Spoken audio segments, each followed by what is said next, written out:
नमस्कार विद्यार्थी मित्रांनो, टॉप व्हिडिओज या यूट्यूब चॅनलमध्ये आपल्या सर्वांचे स्वागत आहे.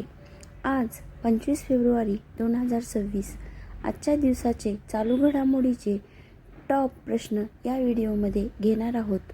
सर्वप्रथम आपण नवीन असाल तर पहिल्यांदा चॅनलवरील व्हिडिओ पाहत असाल तर चॅनलला अवश्य सबस्क्राईब करून घेऊ शकता. चला तर मग आजच्या व्हिडिओला सुरू करूया. पहिल्यांदा आपण तंत्रज्ञान आणि अर्थव्यवस्था या विभागावरती प्रश्न पाहूया. प्रश्न पहिला, इंडिया AI इम्पॅक्ट समिट 2026 मध्ये सर्वात तरुण मुख्य वक्ता कोण बनले? Option A Arjun Mehta, option B Ranveer Sachdeva, option C Rohan Verma, option D Aarav Sharma. याचे योग्य उत्तर आहे ऑप्शन क्रमांक बी रणवीर सचदेवा.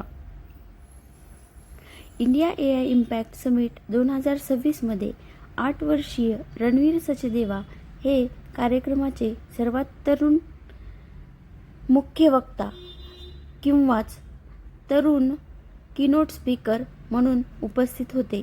त्यांनी आर्टिफिशियल इंटेलिजन्स आणि भारतीय तत्त्वज्ञान यांचा समन्वय कसा करावा यावर भाषण दिले आणि जागतिक तंत्रज्ञान नेत्यांसमोर आपली दृष्टी मांडली. यानंतरचा प्रश्न आहे, आशिया इकॉनॉमिक डायलॉग 2026 चे आयोजन कोठे करण्यात आले?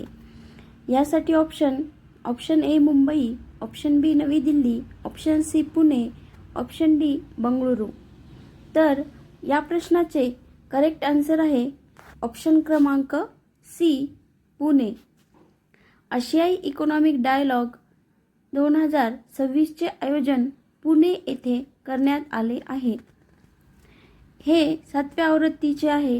7व्या आवृत्तीचे प्रमुख तपशील आपण पाहूया. याचे स्थळ आहे पुणे इंटरनॅशनल सेंटरचा नवीन कॅम्पस पाषाण पुणे या ठिकाणी.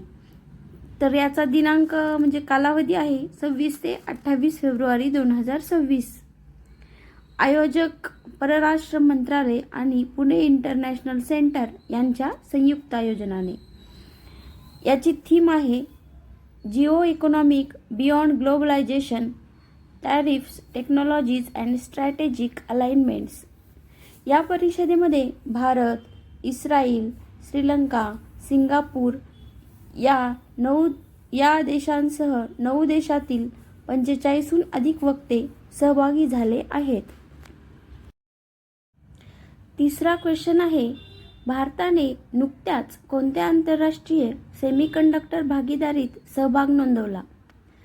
तर याचे ऑप्शन आहेत A Pax Silica coalition, B Quad, C BRICS, D ASEAN. तर या प्रश्नाचे योग्य उत्तर आहे ऑप्शन क्रमांक ए पॅक्स सिलिका कोलिशन. याचे महत्त्वाचे पॉइंट्स पाहूया. यावर स्वाक्षरी 20 फेब्रुवारी 2026 रोजी नवी दिल्ली येथे आयोजित इंडिया AI इम्पॅक्ट समिट दरम्यान भारताने या करारावर स्वाक्षरी केली. हे अमेरिकेच्या नेतृत्वाखालील 10 देशांचे एक धोरणात्मक युती आहे. याचा उद्देश सेमीकंडक्टर AI पायाभूत सुविधा आणि महत्त्वपूर्ण खनिजांसाठी एक सुरक्षित आणि लवचिक जागतिक पुरवठा साखळी तयार करणे. याचे महत्त्व काय आहे तर याद्वारे चीनवरील अवलंबित्व कमी करून लोकशाही देशांमध्ये तांत्रिक सहकार्य वाढवण्याचे उद्दिष्ट आहे. या करारावेळी भारताचे केंद्रीय IT मंत्री अश्विनी वैष्णव आणि अमेरिकेचे राजदूत सर्जिओ गोर उपस्थित होते. यानंतरचा क्वेश्चन, हिंदुस्तान पॉवर एक्सचेंज म्हणजेच HPX मध्ये कोणाची गुंतवणूक सर्वाधिक 25% आहे? Option A ICICI bank, option B NSE, option C BSE आणि PTC India, option D Reliance power. तर या प्रश्नाचे करेक्ट आन्सर आहे ऑप्शन सी BSE आणि PTC इंडिया. तर याचे मुद्दे पाहूया. HPXची स्थापना म्हणजेच HPXची सुरुवात 6 जुलै 2022 रोजी करण्यात आली आहे. याचे महत्त्व काय आहे तर हे भारताचे तिसरे पॉवर एक्सचेंज आहे, ज्याचे प्रवर्तक BSE, PTC इंडिया आणि ICICI बँक आहेत. इतर गुंतवणूकदार कोण कोण? ICICI बँक 9.9% हिस्सासह तिसरा मोठा गुंतवणूकदार आहे. यानंतरचा प्रश्न, युनियन बजेट 2026 नुसार परदेशी डेटा सेंटर्सना किती वर्षापर्यंत टॅक्स हॉलिडे जाहीर झाला आहे? Option A 2030, option B 2040, option C 2047, option D 2050. तर याचे करेक्ट आन्सर आहे ऑप्शन क्रमांक सी 2047. याचे महत्त्वाचे पॉइंट्स पाहूया. तर कालावधी आहे भारताच्या स्वातंत्र्याच्या शताब्दी वर्षापर्यंत म्हणजेच 2047 पर्यंत ही सवलत लागू असेल. याचा उद्देश काय? भारताला जागतिक स्तरावर डेटा प्रोसेसिंग आणि AI पायाभूत सुविधांचे प्रमुख केंद्र बनवणे. यावरती अट पण आहे, परदेशी कंपन्यांनी भारतीय ग्राहकांसाठी स्थानिक लोकल रिसेलर मॉडेलचा वापर करणे अनिवार्य आहे. याचा फायदा, या निर्णयामुळे मोठ्या तंत्रज्ञान कंपन्यांना भारतात त्यांचे डेटा सेंटर्स स्थापन करण्यासाठी आणि दीर्घकालीन गुंतवणूक करण्यासाठी प्रोत्साहन मिळेल. नंतरचे प्रश्न राष्ट्रीय आणि संरक्षण या विभागावर आहेत. प्रश्न 6, मिलन 2026 हा बहुराष्ट्रीय नौदल सराव कोठे सुरू झाला? Option A Mumbai, option B Kochi, option C Chennai, option D Visakhapatnam. तर याचे आन्सर असेल ऑप्शन डी विशाखापट्टणम. तर याचे पॉइंट्स पाहूया. याचे यजमान भारतीय नौदलाच्या पूर्व नौदल कमांड द्वारे विशाखापट्टणम येथे याचे आयोजन करण्यात आले आहे. कालावधी आहे 15 ते 25 फेब्रुवारी 2026. सहभाग, या सरावात 74हून अधिक देशांची शिष्टमंडळे आणि नौदले सहभागी झाली आहेत, ज्यामुळे ही आतापर्यंतची सर्वात मोठी आवृत्ती ठरली आहे. उद्देश काय आहे तर जागतिक सागरी सुरक्षा, एकमेकांमधील सहकार्य वाढवणे आणि महासागर विजनला बळकटी देणे. या सरावादरम्यान 19 फेब्रुवारी 2026 रोजी RK बीच रोडवर एक भव्य इंटरनॅशनल सिटी परेड होते. यानंतरचा क्वेश्चन, भारताचे पहिले राष्ट्रीय दहशतवाद विरोधी धोरण कोणत्या नावाने ओळखले जाते? ऑप्शन ए सुरक्षा, ऑप्शन बी प्रहार, ऑप्शन सी कवच, ऑप्शन डी रक्षक. तर या प्रश्नाचे योग्य उत्तर आहे ऑप्शन क्रमांक बी प्रहार. भारताचे पहिले राष्ट्रीय दहशतवाद विरोधी धोरण प्रहार या नावाने ओळखले जाते. याचे पॉइंट्स पाहूया. केंद्रीय गृह मंत्रालयाने 23 फेब्रुवारी 2026 रोजी हे ऐतिहासिक धोरण अधिकृतपणे जाहीर केले. तर याचे पूर्ण नाव आहे national counter terrorism policy and strategy म्हणजेच प्रहार. मुख्य उद्देश आहे दहशतवादाविरुद्ध झिरो टॉलरन्स म्हणजे शून्य सहिष्णुता धोरण राबवणे आणि सायबर हल्ले, ड्रोन हल्ले व सीमापार दहशतवादाला प्रभावीपणे रोखणे. यानंतरचा question, Namo Bharat RRTS Delhi Meerut railway नेटवर्कची एकूण लांबी किती आहे? Option A 72 kilometre, option B 82 kilometre, option C 90 kilometre, option D 100 kilometre. तर या प्रश्नाचे करेक्ट आन्सर आहे ऑप्शन क्रमांक B 82 kilometre. Namo Bharat RRTS Delhi Meerut railway नेटवर्कची एकूण लांबी 82 किलोमीटर आहे. याचा मार्ग पाहूया. हा मार्ग दिल्लीतील सराय काले खानपासून सुरू होऊन उत्तर प्रदेशातील मेरठ म्हणजेच मोदीपुरमपर्यंत जातो.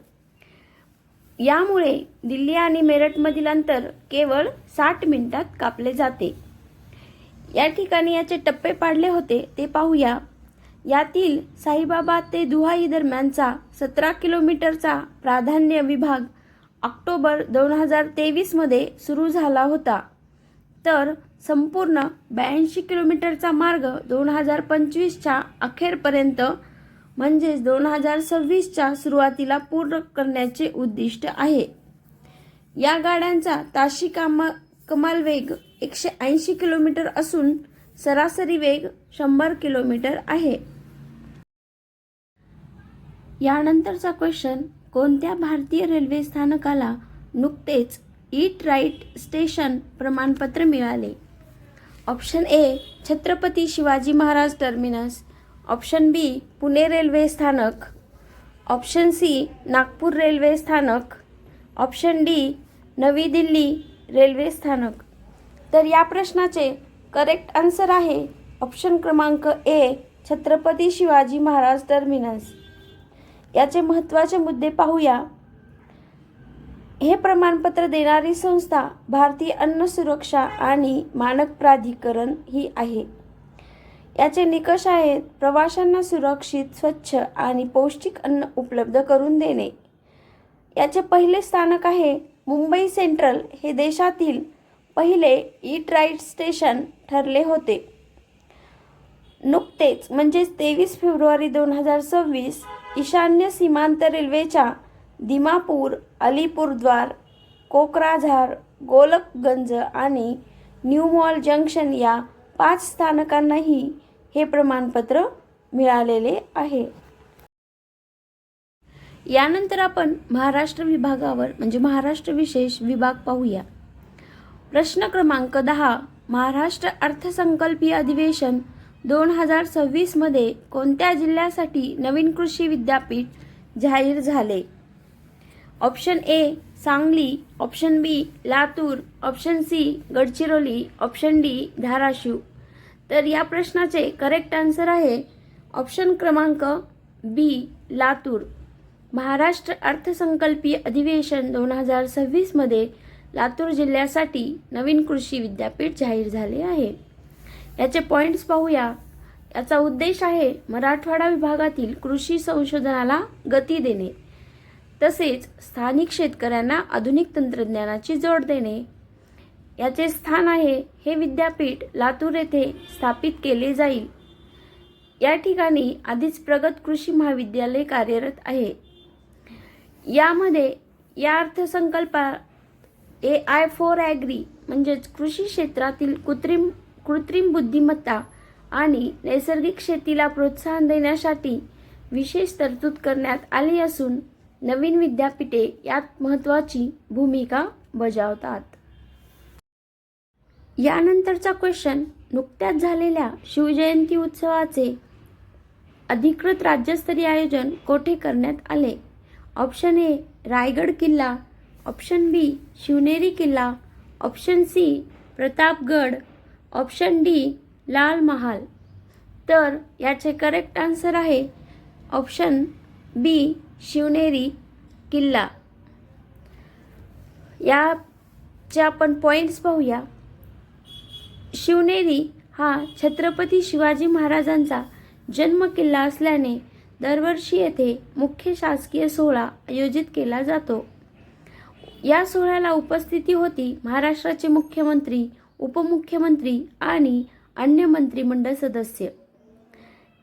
हा कार्यक्रम कशा प्रकारे घेण्यात आला? यावेळी पालखी सोहळा, शिवजन्म सोहळा आणि पारंपरिक वाद्यांच्या गजरात महाराजांना अभिवादन करण्यात आले. प्रश्न क्रमांक 12, महाराष्ट्र सरकारने कोणत्या नदीच्या संवर्धनासाठी नमामि गंगेच्या धर्तीवर नवीन प्रकल्प सुरू केला? Option A Godavari, option B Krishna, option C Mula Mutha, option D Tapi. तर या प्रश्नाचे करेक्ट आन्सर आहे ऑप्शन ए गोदावरी. महाराष्ट्र सरकारने गोदावरी नदीच्या संवर्धनासाठी नमामि गंगेच्या धर्तीवर नवीन प्रकल्प सुरू केला. या प्रकल्पाचे नाव आहे नमामि गोदा. उद्देश आहे दक्षिण गंगा मानल्या जाणाऱ्या गोदावरी नदीचे प्रदूषण रोखणे, तसेच तिचे पुनरुज्जीवन करणे आणि नदीकाठचा विकास करणे. व्याप्ती: या प्रकल्पांतर्गत नाशिकसह गोदावरी खोऱ्यातील विविध शहरांमध्ये सांडपाणी प्रक्रिया प्रकल्प उभारणे, घाटांचे सुशोभीकरण आणि इको पार्क विकसित करण्याचे नियोजन आहे. गोदावरी सोबतच कृष्णा, तापी आणि मुळा मुठा या नद्यांसाठीही प्रदूषण नियंत्रण प्रकल्प मंजूर करण्यात आले आहेत. यानंतर आंतरराष्ट्रीय आणि पुरस्कार या विभागावर प्रश्न पाहूया. यानंतरचा प्रश्न, बाफ्टा अवॉर्ड्स 2026 मध्ये सर्वोत्कृष्ट बालचित्रपट पुरस्कार कोणत्या भारतीय चित्रपटाला मिळाला? Option A Boom, option B Kottukkaali, option C Leo, option D Chhello Show. तर या प्रश्नाचे योग्य उत्तर आहे ऑप्शन क्रमांक ए बूम. बाफ्टा अवॉर्ड्स 2026 मध्ये सर्वोत्कृष्ट बालचित्रपट पुरस्कार बूम या भारतीय चित्रपटाला मिळाला. हा चित्रपट सर्वोत्कृष्ट बाल आणि कुटुंब चित्रपट म्हणून ऐतिहासिक पुरस्कार प्रदान करण्यात आलेला भारतीय चित्रपट ठरला आहे. हा एक मणिपुरी भाषेतील चित्रपट असून तो एका लहान मुलाच्या बेपत्ता वडिलांचा शोध घेण्याच्या प्रवासावर आधारित आहे. इतिहास पाहूया या बाबतीत. या श्रेणीत पुरस्कार जिंकणारा हा पहिला भारतीय चित्रपट ठरला आहे. बुंगने डिस्नेच्या झूटोपिया 2 आणि लिलो अँड स्टिच यांसारख्या मोठ्या हॉलिवूड चित्रपटांना मागे टाकून हा विजय मिळवला. विशेष म्हणजे हा पुरस्कार सोहळा लंडनमधील रॉयल फेस्टिवल हॉलमध्ये पार पडला आणि तो पॅडिंग्टन बेअर या पात्राने प्रदान केला. यानंतरचा प्रश्न, मायक्रोसॉफ्ट गेमिंगच्या नवीन भारतीय वंशाच्या CEO कोण बनल्या आहेत? Option A Neelam Kapoor, option B Asha Sharma, option C Leena Nair, option D Reshma Saujanya. तर या प्रश्नाचे करेक्ट आन्सर आहे ऑप्शन क्रमांक बी आशा शर्मा. मायक्रोसॉफ्ट गेमिंगच्या नवीन भारतीय वंशाच्या CEO आशा शर्मा बनल्या आहेत. त्या मायक्रोसॉफ्ट गेमिंगच्या कार्यकारी उपाध्यक्ष आणि मुख्य कार्यकारी अधिकारी म्हणून नियुक्त झाल्या आहेत. त्यांनी कोणाची जागा घेतली? त्या फिल स्पेन्सर यांची जागा घेतील, जे 40 वर्षाच्या सेवेनंतर निवृत्त होत आहेत. त्या एक AI तज्ज्ञ म्हणून ओळखल्या जातात आणि त्यांनी मायक्रोसॉफ्टच्या कोर AI उत्पादन गटाचे नेतृत्व केले आहे. त्यांच्या नेतृत्वाखाली एक्सबॉक्स आणि गेमिंगच्या भविष्यात मानवी सृजनशीलता आणि तंत्रज्ञानाचा समन्वय साधण्यावर भर दिला जाणार आहे. यानंतरचा प्रश्न, खेलो इंडिया यूथ गेम्स 2026 मध्ये कोणते राज्य पदक तालिकेत प्रथम क्रमांकावर राहिले? Option A Haryana, option B Maharashtra, option C Tamil Nadu, option D Delhi. तर याचे योग्य उत्तर आहे option B Maharashtra. Khelo India youth games 2026 मध्ये महाराष्ट्र राज्य पदक तालिकेत प्रथम क्रमांकावर राहिले. महाराष्ट्राने सलग तिसऱ्यांदा सर्वसाधारण विजेतेपद ओव्हरऑल टायटल पटकावले आहे. पदक संख्या पाहूया. महाराष्ट्राने एकूण 158 पदके जिंकून अव्वल स्थान मिळवले, ज्यामध्ये 58 सुवर्ण, 47 रौप्य आणि 53 कांस्य पदकांचा समावेश आहे. धन्यवाद.